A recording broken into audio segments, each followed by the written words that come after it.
Good morning, I'm Chitrakar and these are the headlines of the hour. Winter session of the House of Representatives ending this midnight. Today's parliament meeting uncertain. Nepali Congress holding its parliamentary party meeting. Deadline for claiming leadership of Sudur Pashchim province government ends today. Nagarik Unmukti Party's Kailash Chaudhary to claim the role of chief minister from the ruling coalition.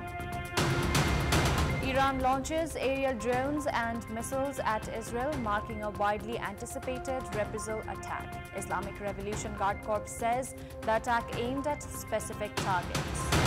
And champions Manchester City climb top of the Premier League table after thrashing lowly Luton Town 5-1. Erling Haaland nets his 20th goal of the season. Winter session of the Federal Parliament is ending at midnight. Despite a Parliament meeting called for this afternoon, the Council of Ministers has already decided to recommend the President to end the winter session of the Parliament, because of which today's meeting is uncertain. Friday's meeting of the Council of Ministers had decided to recommend President Ramchandra Paudel to end the winter session of the Federal Parliament. Main opposition, Nepali Congress, had been obstructing the Parliament session with demand of formation of a parliamentary probe committee to investigate Deputy Prime Minister and Minister for Home Affairs Rabi Lamichhane for his alleged involvement in the fraud of cooperatives. Nepali Congress has alleged the government of running away from its responsibility and ending the winter session. Meanwhile, Parliamentary Party meeting of Nepali Congress is slated for today. Party President and Parliamentary Party Leader Sher Bahadur Deuba called the Executive Committee meeting, after which the Parliamentary Party meeting is to be held. Office of the Parliamentary Party of Nepali Congress has said that the meeting has been called to discuss the recent political developments. Deadline for the formation of the Sudur Pashchim province government issued by Province Governor Nazir Mia ends today. Mia has called for formation of the government as provisioned by the Article 168, Sub-Article 2 of the Constitution of Nepal 2015 after Nepali Congress Province Parliamentary Party leader Kamal Bahadur Shah resigned from the post of the Chief Minister. Despite the time allocated to claim the government leadership ending at 5 p.m. this evening, nobody has claimed it so far. The ruling coalition has decided to assign Sudur Pashchim Chief Minister to Nagarik Unmukti Party, which is the decisive entity in the province government following the change in the alliance. However, delay has been caused because of dispute inside Nagarik Unmukti Party regarding whom to be appointed the Chief Minister. Kailash Chaudhary has made preparations to furnish his claim for the government leadership with the support of CPN-UML, CPN-Mao Centre and CPN Unified Socialist. Nagarik Unmukti Party chairperson Ranjita Shrestha put forward Kailash Chaudhary, while founder Resham Chaudhary is in favour of Lakshman Kishore Chaudhary. However, government formation has been delayed because of dispute between the two sides. As many employment opportunities as possible need to be created this year. More than 500,000 youth enter the job market every year. Of them, only 100,000 are employed, while the others seek jobs abroad. Many jobs need to be created to address the problem of unemployment. There are many prospects of creation of jobs in Nepal, expediting construction of large infrastructures, prioritizing development of information technology, production of goods high in demand, and quality training can help curb the exodus of youth. Around 300 billion rupees exited from Nepal to India in remittance in 2021. According to Federation of Contractors Association Nepal, projects and industries of Nepal depend on Indian technicians. Most workers in the jute, thread and cement factories are Indian nationals. Employment-oriented trainings for Nepali workers can put an end to dependence on Indian workers while also curbing the exodus of youth. In addition to that, jobs can also be created by producing products with relative advantage. Coffee can be planted in 42 districts of the country. Despite the demand exceeding thousands of metric tons abroad, production is limited to only 400 tons. Ginger, cardamom and herbs also have a good demand. Economists are of the opinion that branding of local products can generate economic benefits while also creating adequate employment opportunities. Foreign currencies can also be earned by increasing export of carpets and handicrafts. Meanwhile, there is a huge demand for skilled human resource in the information technology sector around the world. More jobs can be created by prioritizing the development of the IT sector. In our Public Voice segment, we had asked people in several provinces regarding ways to maintain political stability. Let's take a look at what they had to say.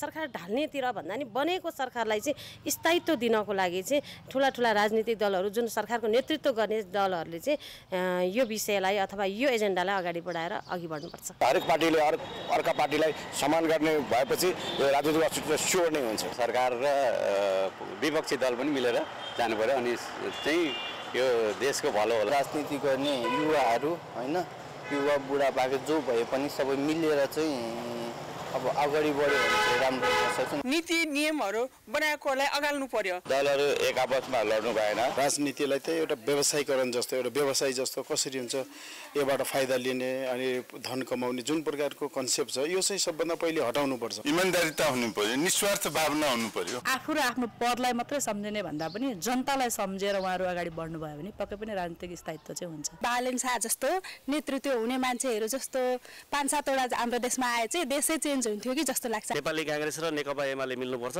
यसबाट मात्रै देशमा राजनीतिक स्थायित्व प्राप्त हुन्छ।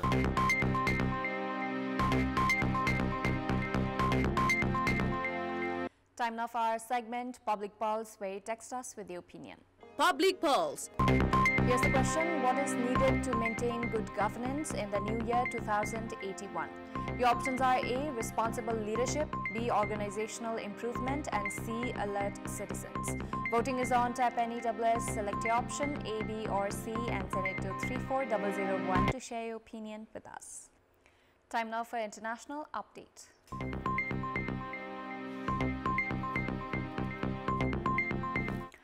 Iran has launched aerial drones and missiles at Israel, marking a widely anticipated reprisal attack. Iran's Islamist Revolution Guard Corps said the attack was claimed at specific targets. Israeli military sources said more than 100 drones had been launched. The US had shot some down. The Israel Defense Forces said they were intercepting threats wherever required.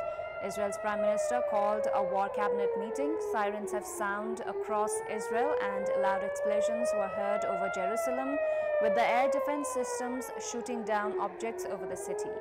It is not clear if any of the drones have reached Israel yet, which is about 1,800 kilometers away from Iran. The US did not say where it shot the drones down. Israel, Lebanon, and Iraq closed their airspaces, and Syria and Jordan put their air defenses on alert. Iran had vowed to retaliate for an attack on its consulate in Syria on 1st of April, which killed 7 military officers, including a top commander. It accused Israel of carrying out that attack. Israel neither confirmed or denied it. Iran's IRGC, the most powerful branch of its armed forces, said it had launched the attack in retaliation against the Zionist regime's repeated crimes, including the attack on the Iranian embassy's consulate in Damascus. Thousands of Israelis rallied against their government yesterday, with some demanding Prime Minister Benjamin Netanyahu call off the half-year-old war in Gaza amid deadlock in diplomatic efforts to retrieve hostages held there by Hamas. According to officials, Hamas-led gunmen used 253 people during an October 7 attack on Israel that killed 1,200 others. Some hostages were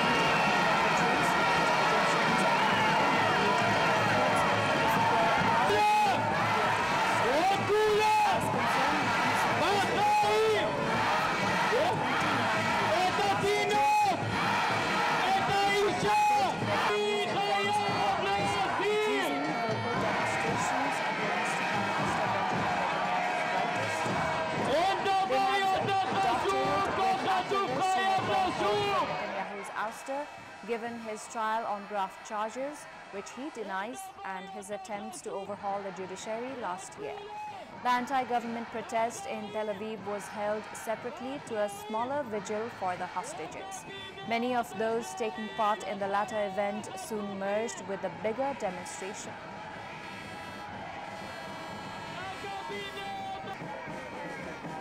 Sydney police ruled out terror or ideology as a motive after a man killed 6 people in a random stabbing attack yesterday in one of the city's busiest shopping centers.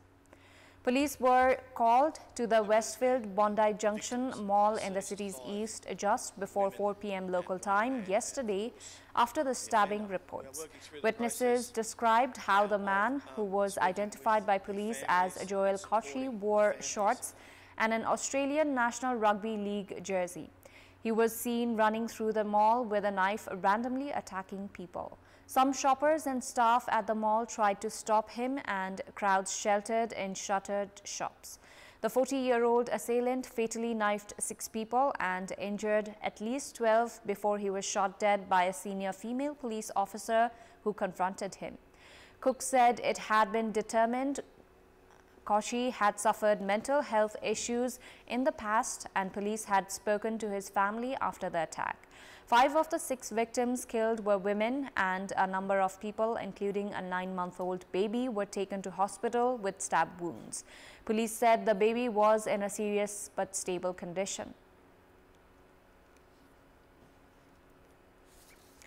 Hundreds took to the streets of Niger's capital yesterday to demand the departure of U.S. troops after the ruling junta further shifted its strategy by ending a military accord with the United States and welcoming Russian military instructors. Marching arm in arm through central Niamey, the crowd waved Nigerian flags in a demonstration that recalled anti-French protest that spurred the withdrawal of France's forces from Niger last year after the army seized power in a coup. One handwritten sign in English read, "God curse USA," in a show of support for the junta and its decision in mid-March to revoke an accord that allowed around 1,000 U.S. military personnel to operate on its territory out of 2 bases. Until the coup, Niger had remained a key security partner of France and the United States, which used it as a base as part of international efforts to curb a decade-old Islamist insurgency in West Africa's Sahel region. But the new authorities in Niger have joined juntas in neighboring Mali and Burkina Faso in ending military deals with one-time Western allies, quitting the regional political and economic bloc, ECOWAS, and fostering closer ties with Russia.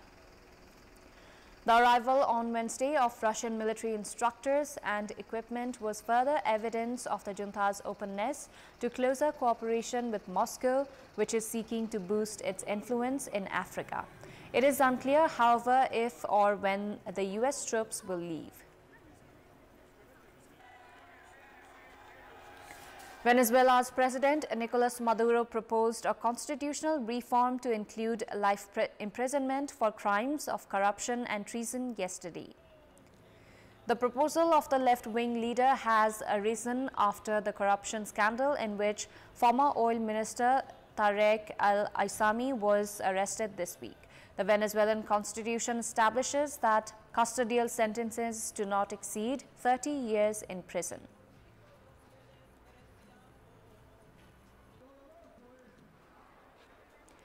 Thousands of reproductive rights supporters rallied in Florida yesterday to support a voter referendum that would enshrine abortion protections into the state constitution, an effort Democrats hope will boost their chances to win the southern state in November's presidential election.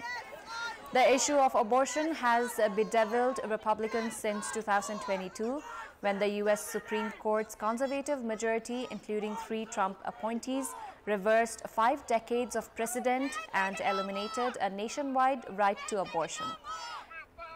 At Saturday's rally in Orlando, one speaker after another offered emotional accounts of their experiences with abortion. Derek Cook, a Florida resident, described how his wife finally got pregnant after multiple miscarriages. But a complication at 16 weeks meant her fetus would not survive and threatened her life. Florida had enacted a 15-week abortion limit a few weeks before.